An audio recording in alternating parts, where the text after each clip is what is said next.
جی بسم اللہ الرحمن الرحیم. جی 23rd لیکچر اور ڈیٹ 5 ایسے ہی ہے نا. تو ڈیٹ ہوئی جی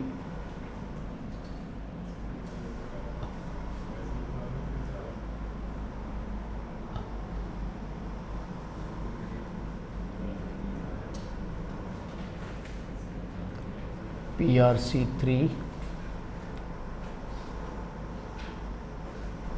چیپٹر 1 چل رہا ہے جی ہمارا, اور لیکچر نمبر ہے 23. ٹھیک ہے.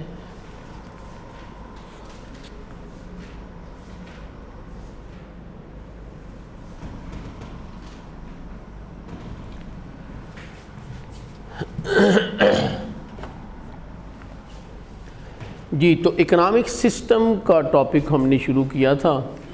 تو اکنامک سسٹم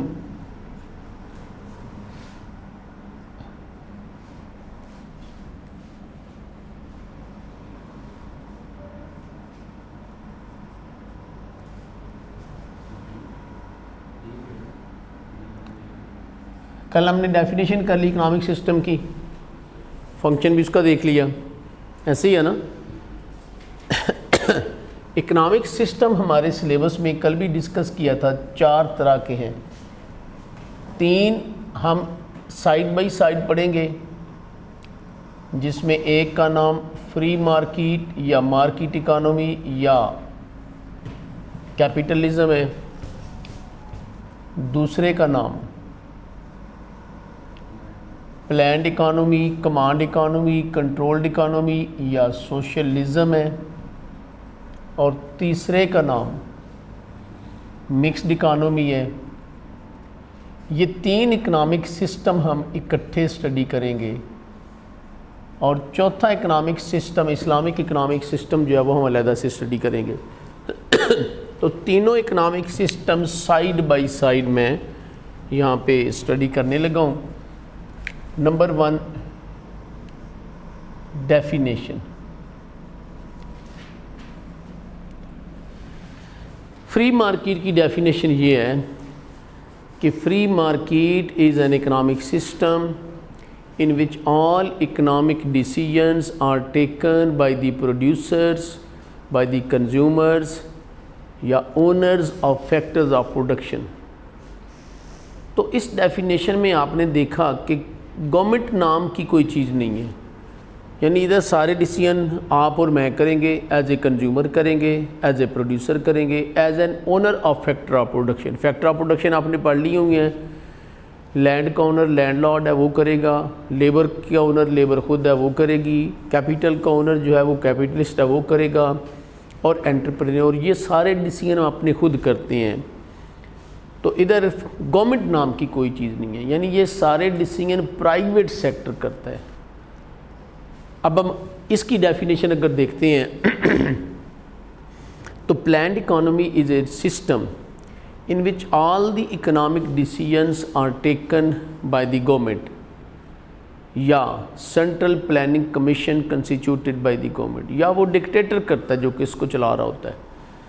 تو اس کا مطلب یہ ہے کہ ادھر تمام اکنامک ڈیسیژن گورنمنٹ کرتی ہے, ادھر پرائیویٹ کا کوئی نام نہیں ہے.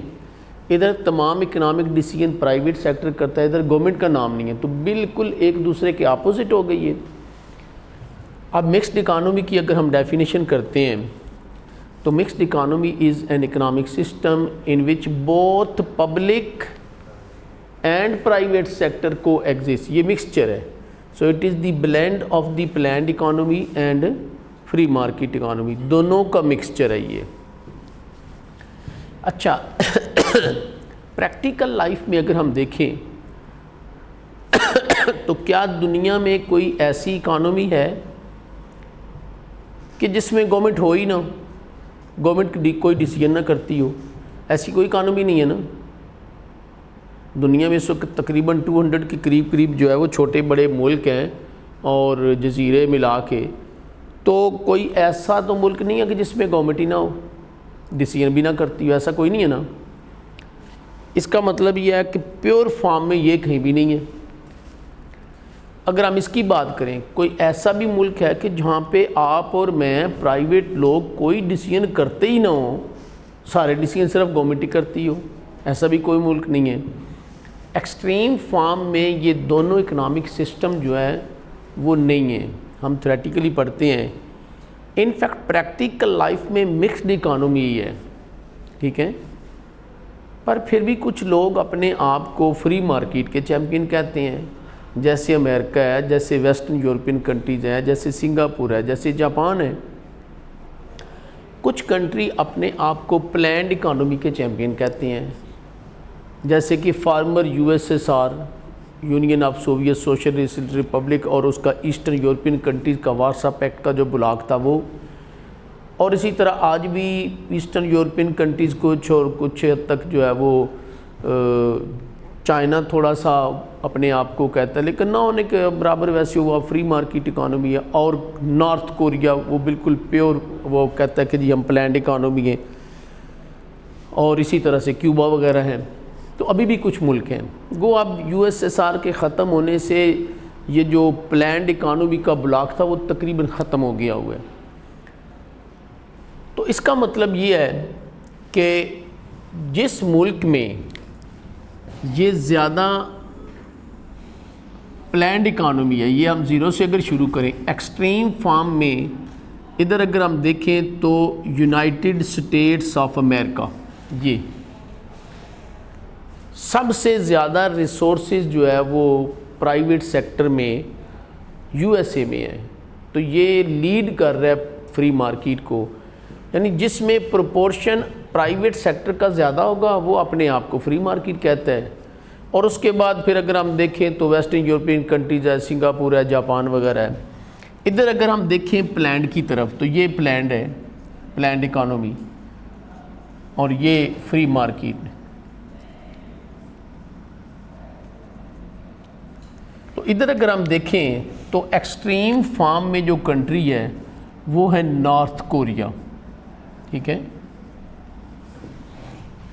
سب سے زیادہ پبلک سیکٹر کے پاس جو ریسورسز ہیں وہ نارتھ کوریا میں ہیں، پھر اس کے بعد کیوبا ہے اور ایسٹرن یورپین کنٹریز کچھ ہیں وغیرہ وغیرہ وغیرہ، ٹھیک ہے۔ تو ان فیکٹ دنیا میں مکسڈ اکانومی ہے، پیور فارم میں کہیں بھی یہ سسٹم موجود نہیں ہے۔ اب ICAP نے بہرحال ایک عجیب سی وہ ٹرمینالوجی بھی دے دی ہوئی ہے، وہ یہ ہے کہ مارکیٹ مکسڈ اکانومی، یعنی جس میں مارکیٹ کا فری مارکیٹ کا پروپورشن زیادہ ہے پرائیویٹ سیکٹر کا، اور پلینڈ مکسڈ اکانومی کا اس نے نام دے دیا، حالانکہ دنیا میں اور کسی جگہ پہ نہیں ہے، تو مکسڈ اکانومی ہوتی ہے بہرحال، تو جس میں زیادہ پروپورشن گورنمنٹ سیکٹر کے پاس ہے، کم پروپورشن پرائیویٹ سیکٹر کے پاس ہے، اس کو اس نے پلینڈ مکسڈ اکانومی کہہ دیا۔ جس میں زیادہ proportion free market private sector کے پاس ہے، اس کو اس نے فری مکسڈ اکانومی کہہ دیا ہوا ہے، تو انفیکٹ مکسڈ اکانومی ہیں۔ چلیں جی، ڈیفینیشن ہوگی جی تینوں کی۔ اب ہم آتے ہیں ان کے کریکٹرسٹکس کی طرف۔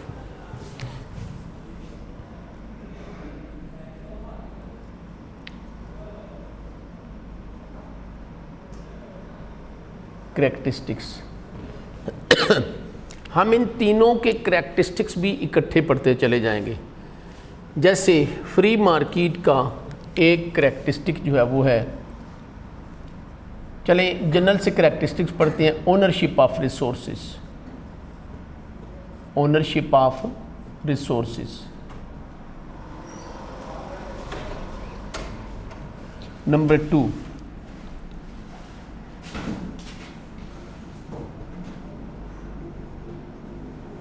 Price mechanism.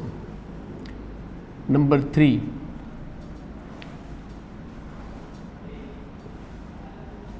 Profit motive. Number 4،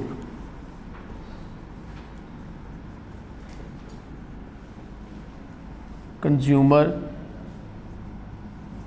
sovereignty. Number 5، competition. یہ فری مارکیٹ کے کریکٹرسٹکس ہیں۔ اونرشپ آف ریسورسز اس سسٹم میں جتنے بھی پروڈکٹیو ریسورسز ہیں وہ land, labour, capital, entrepreneurship, they are owned by the private sector. آپ اور میں ان کو اون کر سکتے ہیں. جیسے ہماری اپنی لینڈ ہے، ہمارے اپنے پلازا ہیں، ہماری اپنی فیکٹریز ہیں، ہمارے اپنے جو ہیں وہ گھر ہیں، گاڑیاں ہیں، فرنیچر ہے، فکسچر ہے. یہ سب ریسورسز اس سسٹم میں پرائیویٹلی اونڈ ہیں. لوگ اپنے ان ریسورسز کو اون کر سکتے ہیں، اپنے ان ریسورسز کو ود ان دی لا جو ہے وہ انکریمنٹ کر سکتے ہیں، بزنس کر سکتے ہیں، اور اپنے ان ریسورسز کو اپنے ہیئر میں ٹرانسفر بھی کر سکتے ہیں. ٹھیک ہے. تو اس میں جتنے بھی ریسورسز، پروڈکٹیو ریسورسز ہیں، they are owned by the private sector. ہم اس کی طرف آتے ہیں. ادھر all the productive resources are owned by the public sector, by the government sector. جتنی لینڈ سب گورنمنٹ کے پاس، جتنی فیکٹری سب گورنمنٹ کے پاس، جتنے پلازا سب گورنمنٹ کے پاس، سب کمیونیکیشن سب چیز گورنمنٹ کے پاس ہے. پرائیویٹ لوگوں کے پاس کچھ بھی نہیں ہے. تمام پروڈکٹیو ریسورسز گورنمنٹ کے پاس ہے. ایون آپ کی اپنی لیبر بھی آپ کے پاس نہیں ہے. لیبر بھی آپ ادھر ہی لگائیں گے جدھر آپ کو گورنمنٹ کہے گی جی آپ کو لگا دے گی کہ آپ نے یہ کام کرنا ہے، اور وہ کام آپ کریں گے گورنمنٹ کے لیے یا تو فری ہوگا یا کنٹرول پرائس کے اوپر، کنٹرول ویج ریٹ کے اوپر ہوگا، اور پھر اس کے اگینسٹ گورنمنٹ آپ کو اپنے جو گورنمنٹ کے سٹورز ہوں گے ان سے یا تو فری گڈز اور سروسز ملے گی، یا پھر یہ کہ کنٹرول پرائس کے اوپر یعنی نامنل پرائس کے اوپر ملیں گی. تو ادھر فری جو ہے وہ فورسز آف ڈیمانڈ اور سپلائی انٹریکٹ نہیں کرتی ہیں. ادھر گورنمنٹ جو ہے وہ سارا کچھ کر رہی ہوتی ہے. تو تمام پروڈکٹیو ریسورسز بھی گورنمنٹ ہی اون کرتی ہے. اس سسٹم میں اگر ہم آتے ہیں مکسڈ اکانومی، جب یہ دونوں کا بلینڈ ہے تو بہت سارے ریسورسز پرائیویٹ سیکٹر بھی اون کرتا ہے. جیسے پاکستان کی اکانومی بھی ایک مکسڈ اکانومی ہے. ہم اپنے ریسورسز کو اون کرتے ہیں. ہماری اپنی فیکٹری، گھر، ایگریکلچر، لینڈ، پلازا، سب کچھ چیزیں ہیں. بہت سارے ریسورسز ادھر گورنمنٹ بھی اون کرتی ہے. مثلا ریلوے گورنمنٹ اون کرتی ہے، یوٹیلیٹی سٹور گورنمنٹ اون کرتی ہے، پاکستان سٹیل گورنمنٹ اون کرتی ہے، ڈیفنس پروڈکشن گورنمنٹ اون کرتی ہے. جتنی بھی کوسٹل ایریا کی لینڈ ہے وہ گورنمنٹ کے پاس ہے. مونٹینیس ایریا گورنمنٹ کے پاس ہے. جتنے منرلز ہیں وہ گورنمنٹ کے پاس ہیں. تو بہت ساری جو ہے وہ انفراسٹرکچر، جو پبلک انفراسٹرکچر، وہ سارا گورنمنٹ کے پاس ہے. تو گورنمنٹ بھی بہت ساری جو ہے وہ ریسورسز کو اون کر رہی ہوتی ہے. ایک تیسرے بھی یہاں پہ ریسورسز ہوتے ہیں جس کو ہم اٹانومس اونرشپ آف ریسورسز بولتے ہیں، جس میں پبلک پرائیویٹ سیکٹر دونوں کی پارٹنرشپ ہوتی ہے. جیسے ہم دیکھتے ہیں کہ پی آئی اے ہے، 51% شیئر گورنمنٹ کے پاس ہیں، 49% شیئر اس نے پرائیویٹائز کر دیے ہوئے ہیں.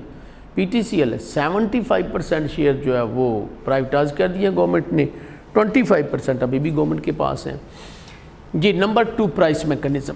تو ہم تینوں کو ساتھ ساتھ پڑھتے چلے جا رہے ہیں، صرف ہم مکسڈ اسلامک اکنامک سسٹم کو چھوڑ رہے ہیں. پرائس میکنزم، اس سسٹم میں پرائس میکنزم ہے کیا چیز؟ یہ ہم نے ڈیمانڈ اور سپلائی چیپٹر نمبر 2 میں پڑھ لیا تھا. تو price mechanism is the way اور the system in which the prices act as signals to coordinate the economic activities of economic agent. آپ کو اور مجھے اکنامک ایجنٹس کو، جو ہم پہلے پڑھ چکے ہیں، کنزیومر کو، پروڈیوسر کو پرائسز سگنل دیتی ہیں. ٹھیک ہے. اور یہ سسٹم میں ہے. ڈیمانڈ اور سپلائی کی فری فورسز سے یہاں پہ پرائسز طے ہوتی ہیں، اور پرائسز ہی کنزیومر کو سگنل دیتی ہیں. اگر چیز کی پرائس زیادہ ہے تو ہم ڈیمانڈ کم کر دیتے ہیں، پرائس کم ہے تو ہم ڈیمانڈ کو بڑھا دیتے ہیں. ایز اے پروڈیوسر چیز کی پرائس زیادہ تو ہم سپلائی کو بڑھا دیتے ہیں، پرائس کم ہے تو ہم سپلائی کو کم کر دیتے ہیں. As a factor of production آپ ادھر موو کر جاتے ہیں جدھر آپ کو بہتر ریوارڈ مل رہا ہوتا ہے، تو وہ بھی آپ کی پرائس ہے. تو ادھر تمام ڈیسیژن جو ہے وہ انفیکٹ پرائس میکنزم سے ہوتے ہیں. اس سسٹم میں تو پرائس میکنزم ہے نہیں، تو پھر ڈیسیژن کون کرتا ہے؟ ادھر اس پرائس میکنزم کی جگہ پہ سینٹرل پلاننگ کمیشن ہے، ایک گورنمنٹ کا ادارہ ہے جو وہ سارے ڈیسیژن کرتا ہے کہ کون سی چیز بنائیں گے، کتنی کوانٹٹی میں بنائیں گے، کیسے بنائیں گے، کن لوگوں کے لیے بنائیں گے. وہ سمپلی ڈیسیژن کرتا ہے اس سسٹم میں. ٹھیک ہے جی. اس سسٹم میں یہ چونکہ دونوں کا بلینڈ ہے، تو جو پرائیویٹ سیکٹر ہے وہ سارے ڈیسیژن پرائس میکنزم کے اوپر کرتا ہے. آپ اور میں کرتے ہیں پرائس میکنزم کے اوپر. لیکن گورنمنٹ جو ہے اس کا سینٹرل پلاننگ کمیشن پاکستان میں بھی موجود ہے، اور اس کا جو سینٹرل پلاننگ کمیشن کا جو چیئرمین، اس کا نام بھی سینٹرل پلاننگ کمیشن ہے. یا صرف پلاننگ کمیشن ہوگا، اس کا جو چیئرمین ہے وہ ڈائریکٹلی پرائم منسٹر کو آنسریبل ہوتا ہے، بڑی ہائی پاور پوزیشن ہے۔ پروفٹ موٹو، اس سسٹم میں پروفٹ جو ہے اس کو سینٹرل پلیس حاصل ہے، پیوٹل پوزیشن ہے اس سسٹم میں پروفٹ کی۔ یہ سسٹم جو کام کرتا ہے، جو ورک کرتا ہے، وہ سارا پروفٹ کی وجہ سے ہے۔ اس سسٹم میں پروفٹ کو نکال دیا جائے، یہ سسٹم کولیپس ہو جائے گا۔ دیکھیں پرائیویٹ سیکٹر، میں اور آپ کام کرتے ہیں اس سسٹم میں، بزنس کرتے ہیں، پروفٹ کے لیے کرتے ہیں نا۔ ہم اپنی جو ہے وہ انکم لگاتے ہیں، انویسٹمنٹ کرتے ہیں، رسک لیتے ہیں، دن رات محنت کرتے ہیں، اور اس کا آبجیکٹو کیا ہے؟ پروفٹ۔ اگر پروفٹ نہیں ہوگا، آپ کو کہا جائے جی آپ نے انویسٹمنٹ کرنی ہے، آپ نے رسک لینا ہے، دن رات محنت کرنی ہے، پر پروفٹ نہیں ہے، کوئی کام کرے گا؟ کوئی بھی نہیں کام کرے گا۔ تو یہ سسٹم کولیپس ہو جائے گا۔ تو یہ سارا سسٹم جو ہے اس میں سینٹرل پلیس پروفٹ کو حاصل ہے۔ اس سسٹم میں پرائیویٹ پروڈیوسر ہی نہیں ہے، پرائیویٹ اونرشپ آف ریسورسز ہی نہیں ہے، پرائیویٹ بزنس ہی نہیں ہے، تو پروفٹ بھی نہیں ہوگا۔ پھر اس سسٹم میں پروفٹ نہیں ہے، تو پھر ڈرائیونگ فورس ادھر تو پروفٹ ہے، تو ادھر ڈرائیونگ فورس کیا ہے؟ Welfare of the society as a whole ہے۔ ادھر لوگ کام کرتے ہیں اپنے پرسنل پروفٹ کے لیے، ادھر لوگ کام کرتے ہیں social welfare of the society کے لیے۔ جتنے گورنمنٹ کام کر رہی ہے نا، وہ سوشل ویلفیئر کے لیے، گورنمنٹ لوگوں کے لیے کام کر رہی ہے، کسی کے پرسنل پروفٹ کے لیے کام نہیں کر رہی۔ اس سسٹم میں ہم آتے ہیں تو جو پرائیویٹ سیکٹر ہے وہ پروفٹ کے لیے کام کرتا ہے، لیکن گورنمنٹ جو ہے وہ سوشل ویلفیئر کے لیے کرتی ہے۔ کنزیومر ساورنٹی، کنزیومر ساورنٹی سے یہ مراد ہے کہ ادھر کنزیومر جو ہے وہ ساورن ہے۔ ساورنٹی سے مراد ایبسولیوٹ اتھارٹی، جیسے ایک کنگ کے پاس اتھارٹی ہوتی ہے نا، ایسے ادھر ساورن اتھارٹی جو ہے وہ ایک کنزیومر کی ہے۔ جو کنزیومر چیز مارکیٹ میں ڈیمانڈ کرے گا، آپ کو وہی مارکیٹ میں نظر آئے گی۔ آپ نے جن چیزوں کی آپ نے ڈیمانڈ چھوڑ دی وہ آپ کو نظر ہی نہیں آتی ہیں، ایسے ہی ہے نا۔ آپ نے ریڈیو کی ڈیمانڈ چھوڑ دی، ریڈیو نظر آتا ہے یہاں پہ؟ نہیں نظر آتا۔ آپ نے یہ جو black and white TV کی ڈیمانڈ چھوڑ دی، black and white TV نظر آتا ہے؟ آج آپ جوگر کی ڈیمانڈ چھوڑ دیں، آپ یقین کریں مارکیٹ میں جوگر نظر نہیں آئے گا۔ تو کنزیومر یہاں پہ ساورن ہے، وہ جس چیز کی ڈیمانڈ کرے گا پروڈیوسر وہی چیز آفر کرے گا، وہ بنائے گا، ٹھیک ہے۔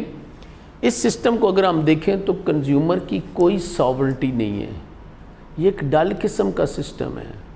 کنزیومر کے پاس کچھ نہیں ہے، جو چیزیں گورنمنٹ نے بنا دی ہیں آپ باؤنڈ ہیں، آپ وہی بائی کریں گے، کوئی کنزیومر چوائسز نہیں ہے۔ سو لہٰذا ہم نے دیکھا کہ جب یو ایس ایس آر تھا تو یو ایس ایس آر میں چونکہ یہ سسٹم سب سے پہلے جو ہے وہ انٹروڈیوس ہوا، union of Soviet Socialist republic, یہ رشیا جو ہے اس کے ساتھ 12-15 سٹیٹس اور تھیں، یہ جو ازبکستان، ترکمنستان، آذربائیجان وغیرہ، یہ ساری اسی کے ساتھ سٹیٹس تھیں، زیادہ تر مسلمان سٹیٹ ہیں، کچھ غیر مسلم بھی ہیں بہرحال، تو یہ ساری اس کی سٹیٹس تھیں، تو یہ اس کو لیڈ کرتا ہوتا تھا۔ اچھا رشیا میں یہ تھا کہ اس نے 2 بڑے اور اس وقت 91 سے پہلے، اچھا یہ سسٹم 1917 میں انٹروڈیوس ہوا رشیا میں، اور 1991 کو جا کے کولیپس ہو گیا، تقریباً 50 سال کے بعد کولیپس ہو گیا۔ اس کی ریزن بھی دیکھیں گے۔ رشیا نے 2 بڑے پلانٹ لگا دیے اپنے ملک میں، ریڈی میڈ پکی پکائی تازہ روٹی، اور اس کی 15-20 دن لائف تھی۔ ہمارے یہاں بھی آپ دیکھتے ہیں جی ٹی روڈ کے اوپر جو ہے وہ ایک روٹی پلانٹ ابھی بھی ہے، وہ بند ہو گیا ہوا ہے، یہ بھٹو پیریڈ میں لگا تھا۔ وہ بیسیکلی اسی کی جو ہے نا، وہ بھٹو چونکہ سوشلزم سے متاثر تھا، رشیا کے ساتھ اس کے اچھے ریلیشن تھے، تو اس نے یہ کیا تھا کام۔ تو بہرحال ایک ہی جیسی روٹی بنا کے پورے کنٹری میں ڈسٹریبیوٹ کر دی۔ اب کوئی کنزیومر چوائسز نہیں ہے، آپ مجبور ہیں، آپ نے وہی روٹی کھانی ہے، سب کے پاس ایک ہی آپشن ہے اور کوئی آپشن نہیں ہے۔ ہمارے پاس تو ادھر بے تحاشا آپشن ہوتی ہے نا، صبح ادھر بچے جو ہیں وہ بسکٹ اور چائے سے ناشتہ کر رہے ہوتے ہیں، کوئی نان چنے کے ناشتے باہر کر رہا ہوتا ہے، کوئی پھجے کے پائے کھا رہا ہوتا ہے، کوئی حلوہ پوڑی کھا رہا ہوتا ہے، تو بے تحاشا ورائٹی ہے، ادھر کوئی ورائٹی نہیں ہے، ایک ڈل قسم کا سسٹم ہے۔ اس سسٹم میں کنزیومر چوائسز جو ہیں وہ گورنمنٹ پھر انشور کرتی ہے، جہاں پہ کوئی کنزیومر چوائسز جو ہے وہ کام ہوتے ہیں. ویسے تو پرائیویٹ سیکٹر چونکہ بہت دے رہا ہوتا ہے. اچھا تھوڑا سا یہ آخری پڑھ کے پھر اس سسٹم کو تھوڑا سا ہسٹوریکلی دیکھ لیتے ہیں. کمپٹیشن، اس سسٹم میں کمپٹیشن بہت ہے. ایک پروڈکٹ ہے جیسے یہ مارکر، آپ بھی بنا رہے ہیں، وہ بھی بنا رہا ہے، وہ بھی بنا رہا ہے، میں بھی بنا رہا ہوں. ہمیں کوئی روکنے والا نہیں ہے. کوئی یہ نہیں کہنے والا کہ یار گورنمنٹ یا کوئی اور ادارہ کہ یار یہ تو پہلے ہی بہت سارے لوگ بنا رہے ہیں تو اب آپ نہ بنائیں. ایسا کوئی نہیں ہے نا. تو اس سسٹم میں کمپٹیشن بہت ہو جاتا ہے.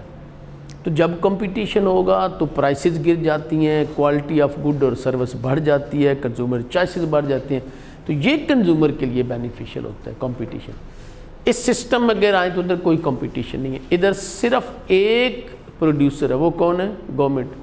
اس کی منوپلی ہے، پر وہ پروفٹ کے لیے نہیں ہے، وہ ایکسپلائٹیشن آف دی کنزیومر کے لیے نہیں ہے، وہ تو سوشل ویلفیئر کے لیے. اچھا تھوڑا سا اس سسٹم کو اگر ہم دیکھیں، اس سسٹم میں ایک اکانومسٹ ہے جس کا نام ہے KARL Karl, MARX Marx. German economist تھا یہ. اس نے ایک بک لکھی DAS دوس KAPITOL کیپٹل. دوس کیپٹل انگلش میں، یہ جرمن نام تھا بک کا، تو دوس کیپٹل مین انگلش میں دا کیپٹل. ٹھیک، کیپٹل وہی جو آپ کا اکاؤنٹنگ والا کیپٹل سپیلنگ، لیکن ادھر جرمن میں یہ اس کی سپیلنگ ہوتے ہیں. اس نے یہ بک لکھی. اس نے کہا کہ یہ جتنے بھی پروڈکٹیو ریسورسز ہیں یہ گورنمنٹ کے پاس ہونے چاہیے، اسٹیٹ کے پاس ہونے چاہیے. اور سب سے بڑا ریسورس آپ کو پتہ ہے کہ لینڈ ہے. وہ تو نیچرل ہے نا، وہ گاڈ گفٹڈ ہے، انسان نے تو نہیں بنایا ہوا. وہ کہتا ہے سب سے بڑا ریسورس یہ ہے اور اس کے اوپر لوگوں نے قبضہ کیا ہوا ہے، یہ تو سب کا برابر کا ہے. سو لہٰذا پروڈکٹیو ریسورسز اور مین پروڈکشن بھی اسی سے ہے. مین جو پروڈکشن ہے وہ انفیکٹ لینڈ سے آ رہی ہوتی ہے. اس نے کہا جی یہ پروڈکٹیو ریسورسز گورنمنٹ کے پاس ہونے چاہیے، کیونکہ اس سے پھر لوگوں کے پاس ہوتے ہیں، وہ ایکسپلائٹیشن کرتے ہیں، جو ہے وہ مونوپلیز بن جاتی ہیں. سو لہٰذا یہ گورنمنٹ کے پاس ہونے چاہیے. تو پھر سب سے پہلے رشیا میں اس کے سسٹم جو ہے اس کو پذیرائی ملی. یہ رشیا نے اڈاپٹ کیا 1917 میں. اس وقت رشیا میں ایک خاندان تھا جس کا نام تھا CZAR، زار خاندان. سی سائلنٹ ہے. زار کلین خاندان تھا جو کہ ادھر رول کر رہا تھا. بادشاہت کا ٹائم تھا یہ. اور رشیا میں بہت زیادہ انیکویلٹیز تھی. جیسے پاکستان کی پرابلم ہے نا، یہ جو اتنی یہ انریسٹ ہے، یہ پرابلم ہے پاکستان کی. اسی طرح کے پرابلم تھے. جب ایسے پرابلم آ جاتے ہیں نا تو پھر بڑی زبردست قسم کا یا تو ریولوشن آ جاتا ہے یا کوئی نہ کوئی گڑبڑ ہوتی ہے. تو اس میں پھر جب یہ اس طرح کا مسئلہ تھا کہ بہت چند ایک لوگوں کے پاس دولت تھی اور بے تحاشا میجارٹی جو ان کے پاس کچھ بھی نہیں تھا، تو لوگوں نے یہ اس سسٹم کو جس میں ایکویلٹی ان کو نظر آئی، اس کو انہوں نے جو ہے وہ پسند کیا. سو لہٰذا اس کے خلاف، اس سسٹم کے خلاف انہوں نے، جو کہ USSR میں پہلے ادھر یہ سسٹم نہیں تھا اس 17 سے پہلے، تو انہوں نے اس کے خلاف پروٹیسٹ کیا. یعنی بڑی زبردست قسم کی فری مارکیٹ اور کیپٹلزم تھا جس میں دولت چند لوگوں کے پاس تھی.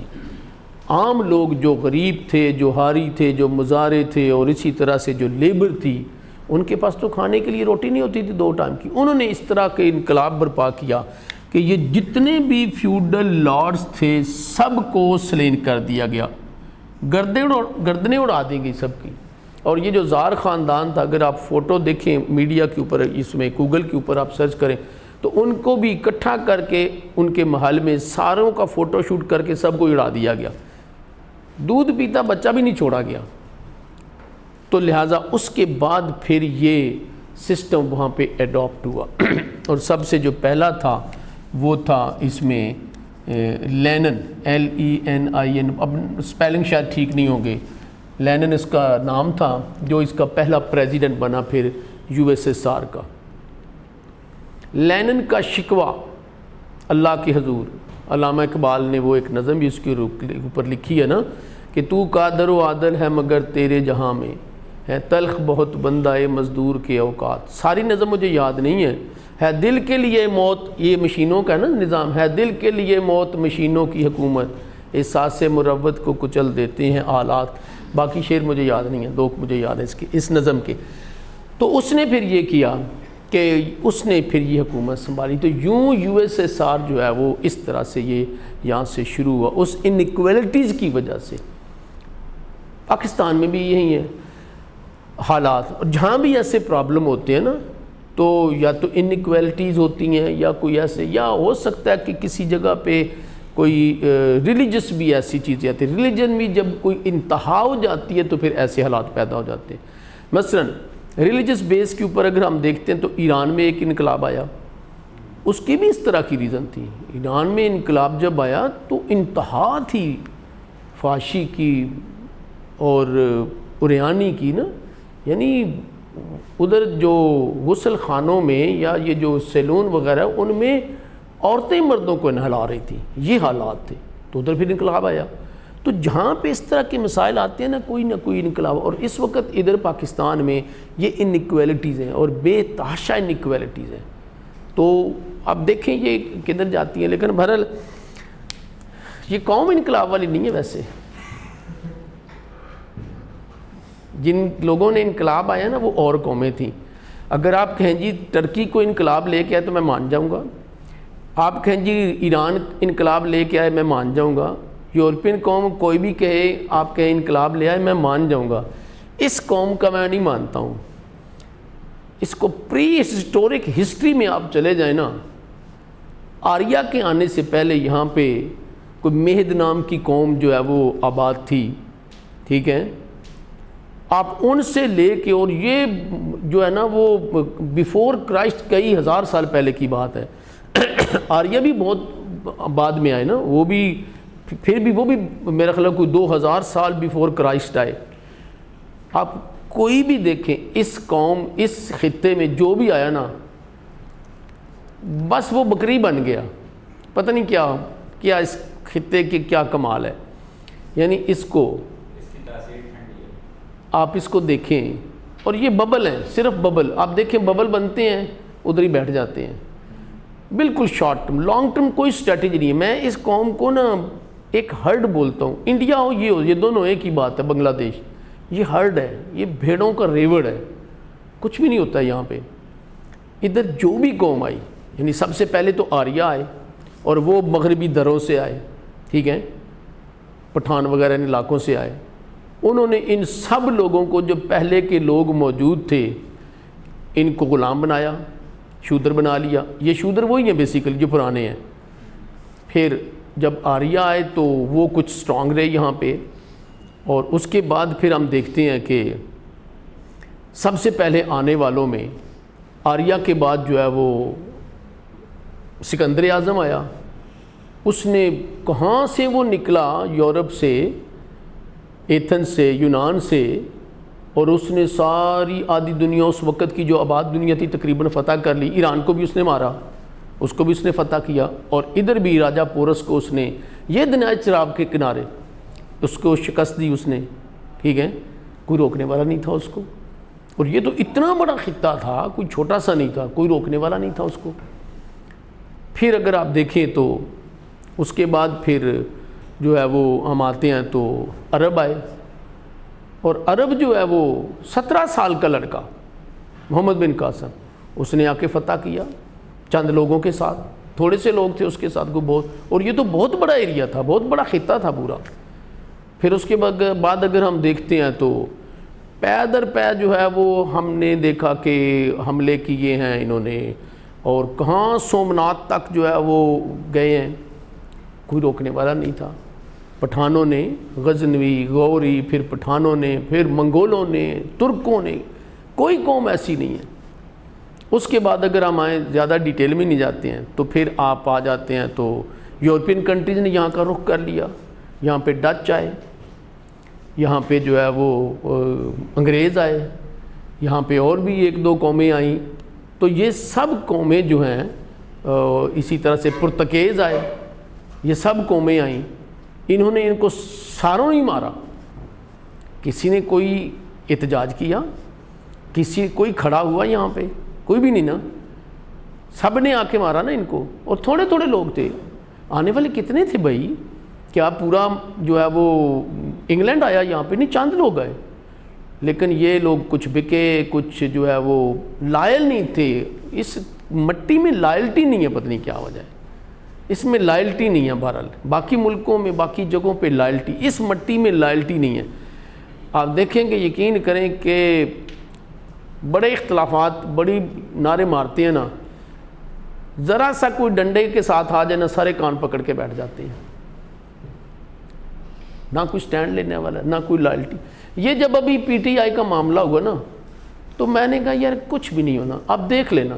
اور یار جو قوم، ایک ایسی قوم کہ جس کو مور مل گیا تو وہ مور لے کے بھاگ گیا، جس کو پکی ہوئی ہانڈی مل گئی وہ پکی ہانڈی لے کے بھاگ گیا، جس کو بریانی ملی وہ بریانی لے کے بھاگ گیا، اور جس کو دودھ کا پیکٹ ملا وہ دودھ کا پیکٹ لے کے بھاگ گیا۔ جس کی موریلٹی یہ ہے وہ قوم انقلاب لائے گی؟ پہلے اپنے حالات تو دیکھ لیں، یہ لوگ انقلاب لانے والے ہیں؟ کبھی بھی انقلاب نہیں لائیں گے۔ پہلے چند لوگ بھی اگر اچھے ہوں تو انقلاب آ جاتا ہے، پر لوگ تو ہوں۔ اب اس طرح کے لوگ ہوں گے تو انقلاب، لوگ بڑی سوشل میڈیا کے اوپر بے تحاشا بکواسات سارا دن آج بھی ہو رہے ہوتے ہیں، چند لوگ ہیں وہ جو کر رہے ہوتے ہیں، انہوں نے سوشل میڈیا کے اوپر اپنی حکومت بنائی ہے، کچھ بھی نہیں ہے ہونے والا۔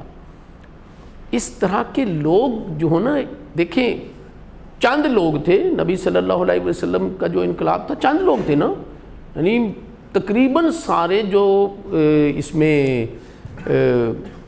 مدینہ منورہ میں مسلمان تھے تقریباً سارے ہی آگے 313، تھوڑے سے رہ گئے نا چند ایک، 313، 500 لگا لیں تو دیکھیں انقلاب، بلکہ اس سے پہلے کا انقلاب تو آ چکا تھا، جبکہ چند ایک لوگ، گنے چنے لوگ تھے مکہ مکرمہ میں۔ تو وہ انقلاب اس طرح کا ہوتا ہے کہ جب پہلے آپ کے اپنی اخلاقیات بڑی سٹرونگ ہو، پھر یہ کہ آپ ذہنی طور پہ بڑے سٹرونگ ہو، اور آپ بڑے بہادر ہوں۔ اس خطے میں پوری آپ ہسٹری پڑھ لیں، میں نے پڑھی ہوئی ہے، پاس بھی کی ہوئی ہے، پوری ہسٹری آپ پڑھ لیں۔ 2 لوگ ہیں اس خطے میں جن کی اگریسو پالیسی تھی تھوڑی سی، وہ بھی، ایک غیاث الدین بلبن نام کا ہے، اور ایک جو ہے وہ اور ہے، وہ اس کا نام اب پتہ نہیں کیا ہے۔ بہرحال 2 لوگ تھے جی، 2 لوگ ہیں، ایک غیاث الدین بلبن، اور وہ بھی ان 2 لوگوں نے اپنے اس خطے سے نکل کے تو کابل پہ حملے کیے بس، باقی ہر ایک نے صرف ڈیفینس ہی کیا یا لیٹ گیا، تو اس سے کوئی انقلاب کی بہرحال توقع نہیں۔ اچھا اب ہم آتے ہیں اپنے ٹاپک کے اوپر۔ تو یہ بڑا بلڈی قسم کا انقلاب تھا جس میں تمام فیوڈل لارڈز، تمام جو بڑے بڑے لوگ، ایون جو رولنگ جو ایک خاندان تھا بادشاہت کا، سب کو قتل کر دیا گیا۔ لہٰذا ان کا پھر جو نشان تھا وہ ریڈ ٹیپزم، آپ پڑھیں گے تو red tapism basically, red tapism سرخ فیتا، تو ان کا نشان ہی وہ سرخ نشان تھا، آج بھی وہ ہے، ٹھیک ہے، اس بلڈی ریولوشن کی وجہ سے۔ لہٰذا کئی جگہ پہ انقلاب ہیں، آپ انقلاب فرانس دیکھتے ہیں، ٹھیک ہے، اسی طرح سے آپ ایران کا بھی انقلاب دیکھتے ہیں، تو ادھر انقلاب آنے والا نہیں ہے بالکل، ایسا کوئی یہ قوم ہی نہیں ہے، نہ اس کی اس طرح کی تربیت ہے، نہ اس طرح یہ سٹینڈ لے سکتی ہے۔ تو بہرحال اس میں پھر یہ سسٹم یہاں پہ جو ہے وہ اڈاپٹ ہوا۔ اب ہم آتے ہیں جی، اور الٹیمیٹلی 1991 میں یہ سسٹم ختم ہو گیا، اس کی بھی ہم دیکھتے ہیں کہ ریزن کیا کیا تھیں۔ تو ہم نے تھوڑا سا ہسٹوریکلی اس سسٹم کو جو ہے وہ دیکھ لیا کہ یہ اس ملک میں کب آیا اور کس طرح سے آیا، اور الٹیمیٹلی کب یہ کولیپس ہو گیا۔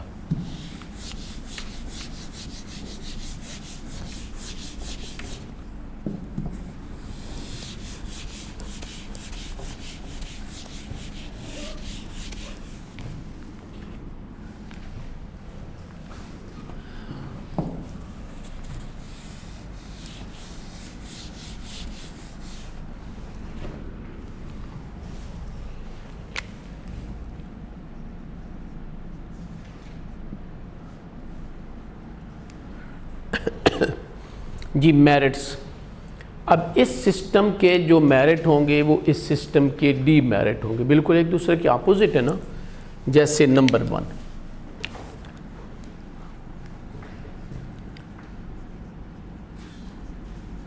adaptability,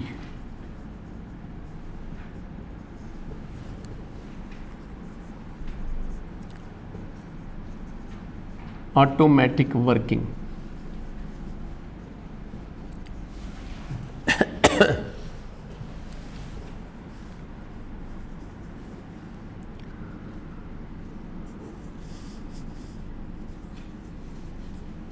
research and development. Innovation and invention بھی آپ لکھ سکتے ہیں اس کی جگہ پہ، ٹھیک ہے.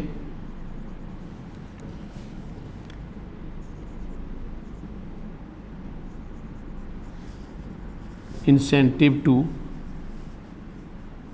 ورک.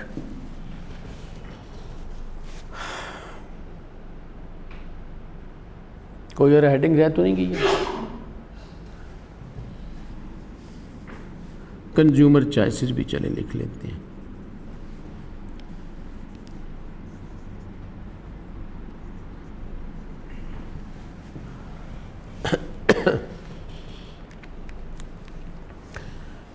ادھر وہ اس سے مجھے یاد آ گیا یہ جو اس پیریڈ میں جو ہوا کہ جس کو پکی برمانی ملی وہی لے کے اس نے سمجھا بس مل گئی ہے تو یہی انقلاب ہے. اس سے مجھے یاد آ گیا کہ ایک یہاں پہ حکمران تھا اور سب کانٹیننٹ میں ہی، اور یہ شروع کے خاندان تھے. سب سے پہلا مسلمان خاندان غلامہ ہے، غیاث الدین بلبن جو ہے وہ قطب الدین ایبک پہلا بادشاہ، مسلمان بادشاہ یہاں پہ یہ تھا، اور جو کہ غلام تھا. ذرا دیکھیں غلامی بھی مسلمانوں میں کس طرح کی غلامی تھی. پھر ادھر ایک جو ہے نا وہ ایک کلین تھا جو کہ خاندان جس کی حکومت تھی. تو آپ یقین کریں کہ اس نے وہ بادشاہ جو ہے نا وہ بوڑھا ہو گیا سب کانٹیننٹ کا. اس کا ایک بھتیجا تھا اور وہ اس کا داماد بھی تھا. اس بھتیجا جو داماد تھا کسی علاقے کا گورنر تھا، اس نے اپنے سسر کو جو کہ پورے سب کانٹیننٹ کا بادشاہ تھا اس کو بلایا دعوت کے اوپر، اور کوئی ایسا وہ بنایا وہ چبوترا سا کہ جان بوجھ کے کہ وہ گر جائے زیادہ جب لوگ چڑھیں تو اس میں ایسا فالٹ رکھا. اور واقعی جب وہ چڑھے تو بادشاہ بھی اوپر تھا، وہ چبوترا گر گیا اور وہ اس کی ڈیتھ ہو گئی. لوگوں کو پتہ چل گیا، لوگ بڑے اس کے خلاف ہو گئے. تو اب چونکہ رائٹ اس کا تھا، اس کے بعد تو لوگ بڑے خلاف ہو گئے کہ اس کو ہم نے بادشاہ نہیں بننے دینا. اس نے کہا کوئی مسئلہ نہیں ہے، دیکھیں میں کرتا کیا ہوں. وہ اس کے پاس ظاہر ہے گورنر بھی تھا، داماد بھی تھا بادشاہ کا، دولت اس کے پاس کافی تھی، اور کیپٹل اس وقت بھی دلی ہوتا تھا، شروع سے موسٹلی دلی رہا ہے. جب وہ دلی میں آیا نا تو اس نے دلی کی گلیوں میں کوائنز کی، اس وقت گولڈ کے کوائن ہوتے تھے، کوائن کی نا بارش کر دی، کوائن برسانا شروع کر دیے. یقین کریں کسی نے بات ہی نہیں کی کہ تم نے کیا کیا ہے، سب نے ایکسیپٹ کر لیے بس ٹھیک ہے. یہ قوم ہے وہ شروع سے جب آپ دیکھیں نا ہسٹری میں تو بس مفادات کی چیزیں ہیں یہ ساری. چلیں جی اڈاپٹیبلٹی، ایک تو ریکارڈنگ ہوتی ہے، ہسٹری بھی بڑی آ جاتی ہے، یہ بڑا مسئلہ ہو جاتا ہے. اڈاپٹیبلٹی، اس سسٹم میں اڈاپٹیبلٹی بہت ہے. یہ اپنے آپ کو حالات کے مطابق ہم ڈھال لیتے ہیں. اس سسٹم میں آپ نے ایک پرائیویٹ بزنس کیا ہے، بزنس کو لاسز ہو رہے ہیں، آپ چھوڑ جائیں گے نا؟ ایسے ہی ہے نا، فوری طور پہ حالات کے مطابق ہم اپنے آپ کو ڈھال لیتے ہیں.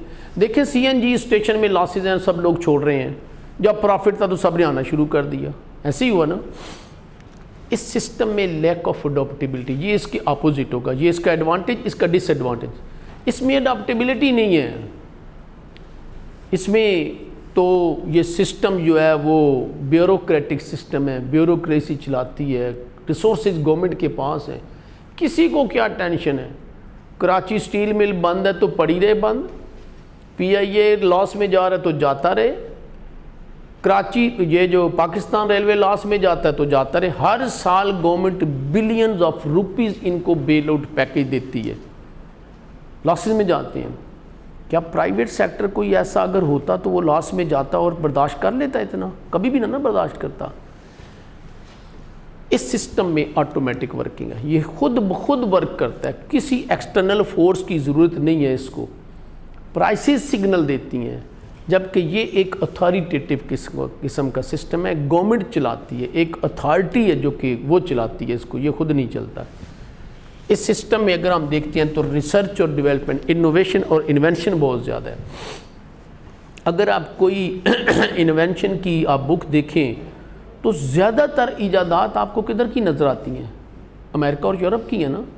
یورپ چونکہ پرانا ہے، امریکہ تو ابھی 1776 میں آزاد ہوا، یہ کل کی بات ہے۔ اگر آپ ہسٹری کو پڑھیں نا تو آپ کو یہ کل کی بات نظر آتی ہے، 1776۔ ادھر اس وقت میرا خیال ہے منگولوں کی حکومت مغلوں کی حکومت ہوگی اس وقت، اور وہ بھی 1857 کے اوپر تو ختم ہی ہوگی نا، تو یعنی آدھے بادشاہ گزر چکے تھے منگولوں کی، اس وقت امریکہ آزاد ہوا، دریافت ہوا۔ تو یہ سسٹم جو ہے وہ آٹومیٹیکلی ورک کرتا ہے، خود بخود ورک کرتا ہے، اس کو کوئی ایکسٹرنل فورس نہیں چلاتی ہے، جبکہ اس سسٹم کو ریسرچ اور ڈیولپمنٹ کی بات تھی، تو آپ دیکھیں گے کہ یورپ میں زیادہ تر جو ہے وہ انوینشن ہوئی ہے، ریسرچ ہوئی ہے، انوویشن ہوئی ہے۔ جتنی مشینز یورپ یا امریکہ، اس خطے کی کوئی مشین آپ کو نظر آتی ہے؟ نہیں نا نظر آتی ہے۔ اور اسی طرح سے پلانڈ اکانومی، رشیا بھی، یا اس کا سوویت یونین کا جو بلاک تھا وارسا پیکٹ کا، آپ دیکھیں گے سوائے ایک دو ویپن کے آپ کو کچھ نہیں نظر آتا وہاں پہ۔ مشہور زمانہ کلاشنکوف نظر آتی ہے ہمیں، ان کی ایجاد ہے، کمال کی ایجاد ہے وہ، ٹھیک ہے، یا اور کچھ ویپنز ہیں، اور کچھ بھی نہیں ہے، باقی سب چیزیں ادھر کی ہیں۔ اس میں انوویشن اور انوینشن بہت زیادہ ہے۔ کیوں ہے؟ اس کی ریزن یہ ہے کہ ہم نے کریکٹرسٹک میں پڑھا کہ اس میں کمپٹیشن ہے، جب کمپٹیشن ہوگا تو پرائسز جو ہے وہ گر جاتی ہیں، آلموسٹ برابر ہو جاتی ہیں، تو پھر ایک پروڈیوسر کا پروفٹ، ریونیو اور کاسٹ کا ڈیفرنس ہے۔ اب وہ ریونیو کو تو چینج نہیں کر سکتا کیونکہ کمپٹیشن ہے، پرائسز جو ہے وہ بڑھائے گا تو اس کو لاس ہوگا، کنزیومر شفٹ ہو جائے گا۔ وہ کیا کرتا ہے پھر؟ اپنی کاسٹ کام کرتا ہے۔ کاسٹ کو منیمائز کرنے کے لیے وہ کیا کرتا ہے؟ انوویشن کرتا ہے، ایجادات کرتا ہے نئی نئی، جس سے اپنی کاسٹ کام کر لیتے ہیں۔ مثلا جہاں پہ درجنوں لوگ مینول کام کرتے تھے، انہوں نے ایک کمپیوٹر ایجاد کر لیا، ایک کمپیوٹر آپریٹر اور ایک کمپیوٹر بیٹھا ہوا وہاں پہ۔ جہاں پہ سینکڑوں ہزاروں لوگ ہارویسٹ کرتے تھے ویٹ کا اور رائس کا، وہاں پہ کمبائن ہارویسٹر وہ لے کے آ گئے ہیں، ہزاروں لوگوں کی لیبر کی کاسٹ کام ہو گئی ہے، ایک وہ ڈرائیور ہے، ایک کمبائن ہارویسٹر ہے، ٹھیک ہے۔ تو اس میں یہ انوینشن بہت ہے، اس میں نہ ہونے کے برابر کوئی انوینشن نہیں ہے۔ ادھر اگر ہم آتے ہیں انسینٹیو ٹو ورک، اس سسٹم میں انسینٹیو ٹو ورک موجود ہے۔ ادھر چونکہ پرائیویٹ سسٹم ہے، ہمیں پتہ ہے کہ ہم جتنے یہاں پہ کام کریں گے، جتنی ایفرٹ کریں گے، اتنا ہمیں بینیفٹ ہوگا، اتنا پروفٹ ہوگا، ایسے ہی ہے نا۔ آپ پرائیویٹ سیکٹر کو دیکھ لیں، ایک بندہ جو فروٹ لگاتا ہے، چھوٹا سا بزنس، فروٹ کی ریڑھی لگاتا ہے، وہ ہم سے پہلے اٹھتا ہے، صبح صبح جس نے فروٹ لینا ہے نا، تو اس نے منڈی میں پہنچنا ہے، تو آکشن میں حصہ لینا ہے، تو آکشن جو ہے وہ تقریباً جب سورج نکلتا ہے ختم ہو جاتی ہے۔ یعنی وہ اگر آپ اس طرح کے بندے سے آپ کا واسطہ ہو تو وہ جو نماز فجر کی پڑھتا ہے نا، جو بندہ ایسا، وہ جا کے منڈی میں نماز پڑھتا ہے، چونکہ گھر میں نماز پڑھ کے وہاں پہ پہنچ نہیں سکتا، اس وقت تک تو وہ آکشن ختم ہو جائے گی، بولی ختم ہو جائے گی، تو پھر اس کو مہنگی چیزیں ملیں گی نا، وہ ری سیل چیزیں ملیں گی اس کو۔ لہٰذا اس نے آکشن میں حصہ لینا ہے تو وہ صبح صبح ادھر پہنچتا ہے اور فجر کی نماز ادھر پڑھتا ہے، نماز پڑھ کے ساتھ ہی آکشن شروع ہو جاتی ہے، اس میں حصہ لیتا ہے۔ پھر وہ آتا ہے اپنے ریڑھی کے اوپر فروٹ لگاتا ہے، رات گئے تک وہ بیچ رہے ہوتے ہیں۔ گورنمنٹ سیکٹر میں بھی کوئی بندہ ایسا کام کرتا ہے؟ صبح فجر سے لے کے رات 10 بجے تک لالٹین لگا کے وہ گیس کی جو ہے وہ اپنی لائٹ لگا کے تو وہ کام کر رہا ہو، نہیں نہ کرتا ہے۔ تو اس سسٹم میں incentive to work in the shape of profit, ہمیں پتہ ہے کہ جتنا کام کریں گے اتنا بینیفٹ، اتنا پروفٹ ہوگا۔ اس سسٹم میں lack of incentive to work اس کے بالکل اپوزٹ ہے۔ یہ سسٹم جو کولیپس ہوا 1991 میں، اس کی ریزن ہی انسینٹیو ٹو ورک کا نہ ہونا تھا۔ ایک بندے نے دیکھا کہ میں تو بہت ایمانداری سے محنت سے کام کرتا ہوں رشیا میں، یا پورا یہ جو سسٹم تھا اس میں، تو مجھے بھی وہی گڈز اور سروسز گورنمنٹ کے سٹور سے فری میں ملتی ہیں یا کنٹرول پرائس کے اوپر ملتی ہیں، اور ایک بندہ مجھ سے زیادہ کام کرتا ہے اس کو بھی وہی گڈز اور سروسز ملتی ہیں، ایک ٹوٹلی ہٹ رام ہے اس کو بھی وہی گڈز اور سروسز ملتی ہیں، تو کام کرنے والا تو اسے سوچے نا کہ کام کرنے کا فائدہ کیا ہوا مجھے، تو لہٰذا جو کام کرتے تھے انہوں نے بھی کام کرنا چھوڑ دیا، جس کی وجہ سے اس کی آؤٹ پٹ کم ہو گئی اور یہ سسٹم 1991 میں جا کے کولیپس ہو گیا۔ کنزیومر چوائسز اس سسٹم میں کنزیومر چوائسز جو ہیں وہ بہت ہیں، ورائٹی آف گڈز اور سروسز ہے، یہاں پہ یہ اس کا بینیفٹ ہے، ادھر کوئی ورائٹی آف گڈز اور بہت سارے پروڈیوسر ہیں، ادھر کوئی ورائٹی آف گڈز اور سروسز نہیں ہے، یہ ایک ڈکٹیٹر چلا رہا ہوتا ہے، ڈکٹیٹر اپنی مرضی کا کام کرتا ہے، تو کوئی ورائٹی آف گڈز اور سروسز یہاں پہ نہیں ہے۔ اس سسٹم اب ہم آتے ہیں جی ان کی ڈی میرٹس کی طرف۔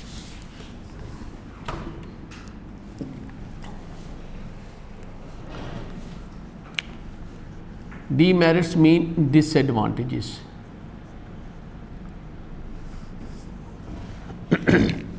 Number 1 in even distribution of wealth.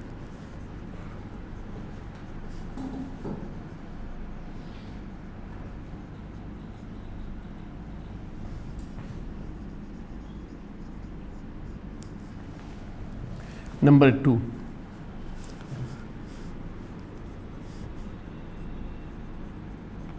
Existence of مونوپلیز۔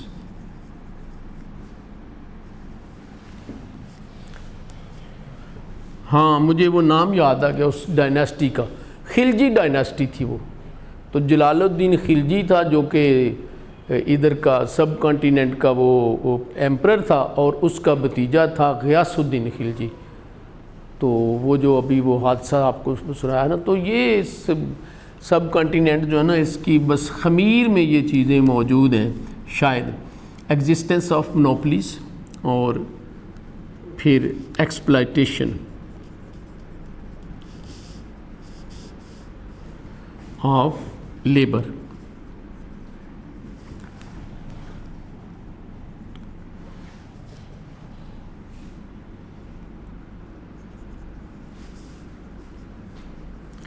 Negative ایکسٹرنیلٹیز۔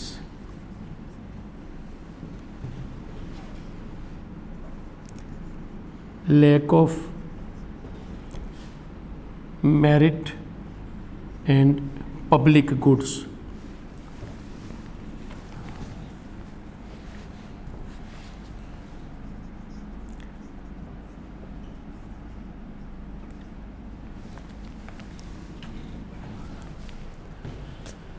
کبھی کبھی ہسٹوریکل ڈسکشن ہو جاتی ہے، آپ کو بری لگتی ہے کہ اچھی لگتی ہے؟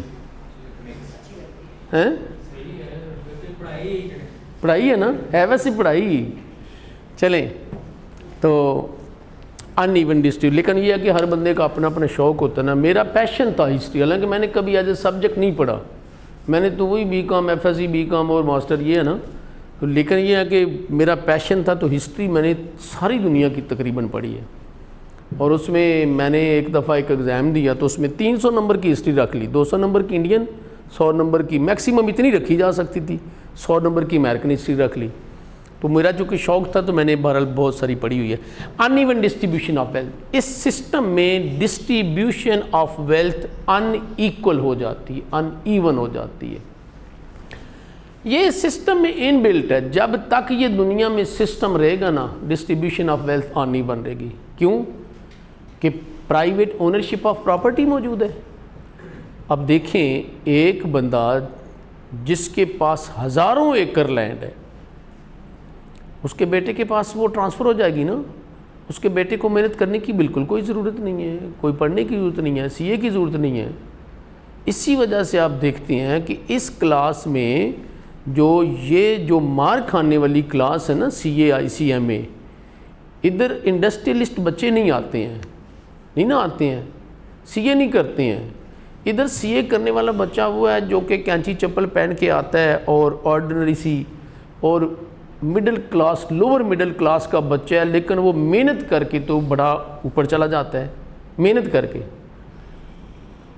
فیکٹری والے کے بچے کو محنت کرنے کی کوئی ضرورت نہیں ہے نا، اسے پتہ ہے مجھے فیکٹری مل ہی جانی ہے، جس کے پاس ہزاروں ایکڑ لینڈ، اس کے بیٹے کو ہزاروں ایکڑ مل ہی جانے ہیں۔ پیر پگاڑا کے پاس 80,000 ایکڑ لینڈ تھی، اب اس کے 2 بیٹے ہیں، اور میں ٹرانسفر ہو گئی نا، تو ان کا سی اے کرنا تو کوئی ضروری نہیں تھا نا۔ یہ جو انڈسٹریلسٹ ہیں زیادہ تر لوگ پڑھے لکھے نہیں ہیں، ان کو ضرورت نہیں ہے اس پڑھائی کی، ٹھیک ہے۔ سو لہٰذا اس سسٹم میں distribution of wealth unequal ہو جاتی ہے۔ جس کے پاس دولت ہے وہ دولت اپنے ہیئر میں ٹرانسفر کر دیتا ہے، اور جس کے پاس نہیں ہے وہ کیا ٹرانسفر کرے گا؟ کچھ بھی نہیں۔ تو امیر امیر ہی رہے گا، تو غریب غریب ہی رہے گا نا۔ یوں اس سسٹم میں کلاس کانفلکٹ پیدا ہو جاتا ہے۔ ایک طرف تو وہ ہیں جن کے پاس تمام امینٹیز آف لائف موجود ہیں، ٹھیک ہے، پاکستان میں بھی آپ دیکھتے ہیں، اور امریکہ یورپ میں یہ بہت زیادہ ہے۔ پاکستان میں بھی دیکھتے ہیں کچھ پوش ایریا ایسے ہیں جیسے ڈی ایچ اے ہے، آپ ادھر جائیں تو 4-4 8-8 کنال 2-2 ایکڑ کے گھر ہوں گے، اور وہاں پہ دیکھیں گے آپ تو پتہ چلے گا کہ ایک میاں ہے، ایک بیوی ہے، اور ایک ان کا کتا ہوتا ہے، بس بے تاشا دولت ہے۔ دوسری طرف ذرا غریبوں کو دیکھیں، 15 افراد ہیں گھر میں، اور ریسورسز بالکل کوئی نہیں ہے، کچھ بھی نہیں ہے، کھانے کو نہیں ہے روٹی۔ تو یہ ان ایکول ڈسٹریبیوشن آف ویلتھ ہے۔ ایک طرف ہیوز ہیں جن کے پاس آل دی امینٹیز آف لائف ہیں، دوسری طرف ہیو ناٹس ہیں جن کے پاس کچھ بھی نہیں ہے، کھانے کو 2 ٹائم روٹی نہیں ہے۔ تو یہ اس سسٹم میں ان بلٹ ہے، کیونکہ جو پراپرٹی آپ کے پاس ہے آپ اس پراپرٹی کو اپنے ہیئر میں ٹرانسفر کر دیتے ہیں، تو بلینئر ہی رہے گا نا، اور غریب غریب ہی رہے گا پھر، ٹھیک ہے۔ چلیں اس سسٹم کو اگر ہم دیکھتے ہیں، یہ اس کے ڈس ایڈوانٹیج، ادھر یہ ایڈوانٹیج ہے، ادھر ایون ڈسٹریبیوشن آف ویلتھ ہے، ادھر ایسی گلیئرنگ قسم کی انیکویلٹیز نہیں ہے، چونکہ پراپرٹی پرائیویٹ اونرشپ ہے ہی نہیں، سب گورنمنٹ کے پاس ہے، اور وہ یوز ہوتی ہے for the welfare of the society as a whole. اس سسٹم میں بھی اگر ہم دیکھتے ہیں کہ جب distribution of wealth unequal ہو جاتی ہے تو پھر گورنمنٹ انٹرفیئرنس کرتی ہے، امیروں کے اوپر ٹیکس لگاتی ہے، غریبوں میں ری ڈسٹریبیوٹ کرتی ہے، تاکہ انکم ریزنیبلی ڈسٹریبیوشن ٹھیک ہو جائے۔ بہرحال اتنی ہوتی نہیں ہے، ایگزسٹنس آف مونوپلیز، اس سسٹم میں مونوپلیز بن جاتی ہیں، اور وہ بھی اس سسٹم میں ان بلٹ ہے۔ بھائی آپ کے پاس اگر کوئی ریسورس نہیں ہے، پیسہ نہیں ہے، تو آپ کے پاس اپرچونٹی ٹو ارن بھی نہیں ہے۔ آپ کے پاس 1 لاکھ روپیہ ہے تو پھر آپ لاہور میں بمشکل ایک فروٹ کی ریڑھی لگا سکتے ہیں۔ وہ ریڑھی بھی میرا خیال مشکل ہی ہوگا، چونکہ ریڑھی بذات خود خالی بھی شاید 50-1,000 کی ملے گی۔ ازیوم کر لیتے ہیں کہ چلیں جی 1 لاکھ سے آپ ایک فروٹ کی ریڑھی لگا لیتے ہیں، ٹھیک ہے، تو کم اپرچونٹیز ہے نا۔ اور اگر نہیں ہے 1 لاکھ تو وہ بھی نہیں کر سکتے ہیں۔ ذرا دیکھیں کہ جس کے پاس بلینز ہیں اس کے پاس تو 1000 ٹائمز اپرچونٹی بڑھ جاتی ہے، وہ تو بڑے بڑے بزنس کر سکتا ہے۔ سو لہٰذا پھر جن کے پاس دولت زیادہ ہے ان کے پاس اپرچونٹی ٹو ارن زیادہ ہے۔ آپ نے بزنس میگنٹ کی ٹرمینالوجی پڑھی ہوگی اخبارات میں، بزنس میگنٹ، کہ پیسہ اپنی طرف پیسے کو میگنٹ کی طرح کھینچتا ہے، ٹھیک ہے۔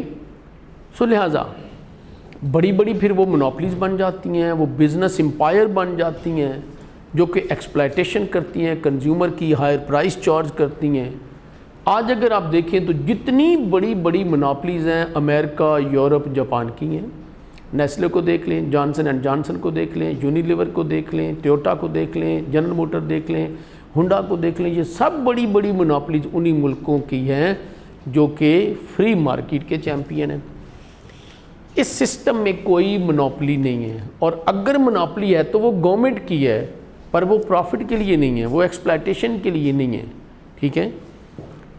ایکسپلائٹیشن آف لیبر، اس سسٹم میں لیبر جو ہے اس کی ایکسپلائٹیشن ہوتی ہے، چونکہ ایک جو انٹرپرینیور ہے، بزنس مین ہے، اس کا آبجیکٹیو پروفٹ ہے، اور پروفٹ کاسٹ اور ریونیو کا فرق ہے، ڈیفرنس ہے، تو وہ اب ریونیو کو تو چینج کر نہیں سکتا کمپٹیشن کی وجہ سے، وہ اپنی کاسٹ کو منیمائز کرتا ہے، اس میں ایک بڑی کاسٹ لیبر ہے، تو لیبر کو کم سے کم ویج ریٹ دے کے زیادہ سے زیادہ کام لینا چاہتا ہے، تو یہاں پہ لیبر کی ایکسپلائٹیشن شروع ہو جاتی ہے. 1 مئی ہم جو مناتے ہیں پاکستان میں وہ لیبر ڈے ہے. یہ بھی امریکہ سے آیا. امریکہ میں شکاگو میں کوئی 100 سال پہلے کی بات ہے, سلیوری کا جب پیریڈ تھا تو اس میں یہ نیگروز جو کہ افریقہ سے غلام بائے کیے جاتے تھے, جیسے ہم جانور خرید لیتے ہیں نا, پھر جو مرضی ان کے ساتھ کریں, ذبح کریں, ماریں, رکھیں, پیار کریں, جو بھی کریں, بالکل اسی طرح سے لوگوں کو غلام خرید کے لایا جاتا تھا ادھر. تو پھر ان کو ایسے ان کی سیل پرچیز منڈیاں لگتی تھی نا امریکہ میں, جو آج وہ چیمپئن ہیں اس کے ہیومن رائٹس کے, منڈیاں لگتی تھی باقاعدہ. سو لہٰذا ان نیگروز سے جو بلیک تھے ان سے کام لیا جاتا تھا from dawn to sunset, اور صرف بری سی رہائش, زندہ رہنے کے لیے کھانا, اور بس مناسب سے کپڑے, تاکہ مر بھی نہ جائیں. مرنے کا بھی لاس ہوتا ہے نا, ہمارا جانور مر جاتا ہے تو ہمیں لاس ہوتا ہے نا, ہم مرنے بھی نہیں دیتے ہیں, تو مرنے بھی نہیں دیتے تھے, لیکن اتنا بھی نہ ہو کہ یہ چھوڑ کے اپنا کاروبار کر لیں, پھر بھی لاس ہوتا ہے.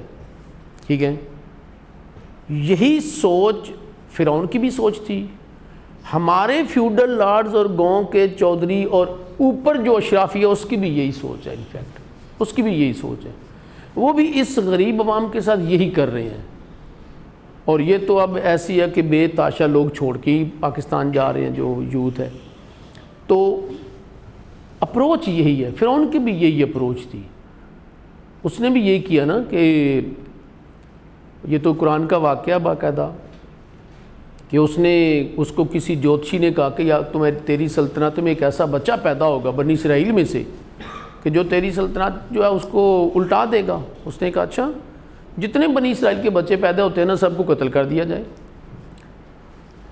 اب وہ بچے قتل ہونے شروع ہو گئے.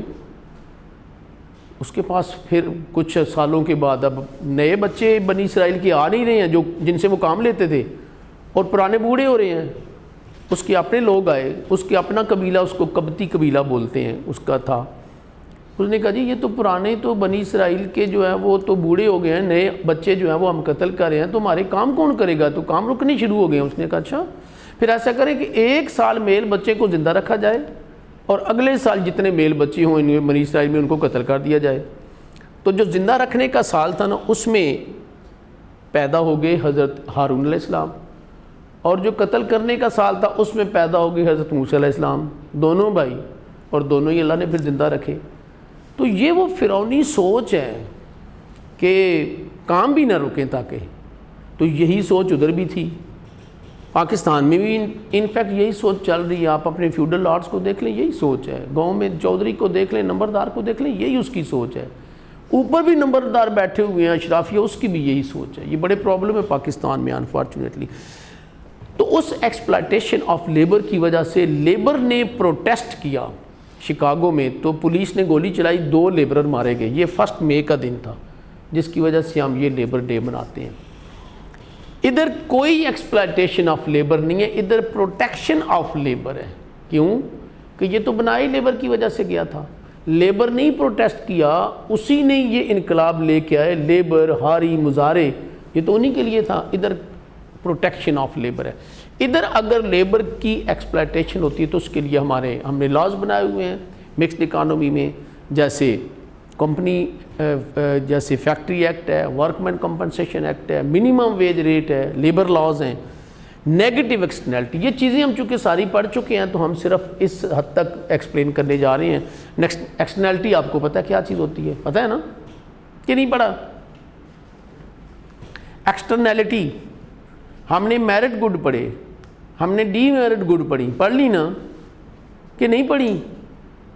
تو ادھر ایکسٹرنلٹی پڑھا نہیں تھا. Negative externality mean negative effect of any economic activity on the society. اور ادھر اگزامپل دی تھی اینٹوں کے بھٹے کی, شاید دی تھی نا.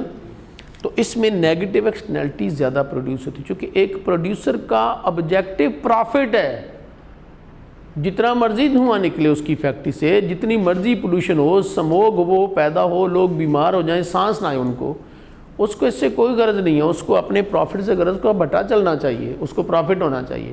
تو اس سسٹم میں پھر نیگیٹو ایکسٹرنلٹیز بہت زیادہ پروڈیوس ہوتی ہیں۔ اس سسٹم میں نیگیٹو ایکسٹرنلٹیز منیمائز کر دی جاتی، چونکہ یہ تو سوشل ویلفیئر سوسائٹی ہے، ایسا کام ہی نہیں کیا جاتا۔ اس سسٹم میں بھی جہاں جہاں نیگیٹو ایکسٹرنلٹیز پروڈیوس ہوتی ہے، پھر گورنمنٹ انٹرفیئرنس کرتی ہے اور ایسی پروڈیوسر کو ڈیوائسز لگانے کو کہتی ہے، ایسے میجر لینے کو کہتی ہے جس سے نیگیٹو ایکسٹرنلٹیز منیمائز ہو جائیں۔ Leak of merit and public good, education, health اور پبلک گڈ جیسے اسٹریٹ لائٹ، جیسے ڈیفینس، اس میں یہ چیزیں کم بنائی جاتی ہیں کیونکہ ان میں انویسٹمنٹ زیادہ چاہیے ہوتی ہے، اور دوسری طرف جو ہے اس میں پروفٹ جو ہے وہ بہت دیر کے بعد آتا ہے، تو اس میں یہ چیزیں کم پروڈیوس کی جاتی ہیں۔ ادھر یہ چیزیں بہت پروڈیوس کی جاتی ہیں چونکہ یہ تو سسٹم ہی سارا گورنمنٹ کا ہے، تو بے تاشا ایجوکیشن، ہیلتھ، ڈیفینس، اور ڈیفینس میں تو انہوں نے کام ہی ڈیفینس میں کیا، ڈیفینس، اسٹریٹ لائٹ، یہ ساری بنائی جاتی ہیں۔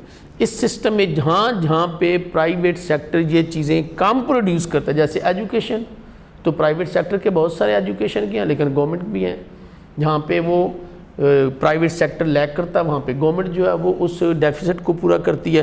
پبلک سیکٹر جو ہے وہ بھی، پبلک گڈ جو ہے وہ بھی گورنمنٹ پروڈیوس کر رہی ہوتی ہے۔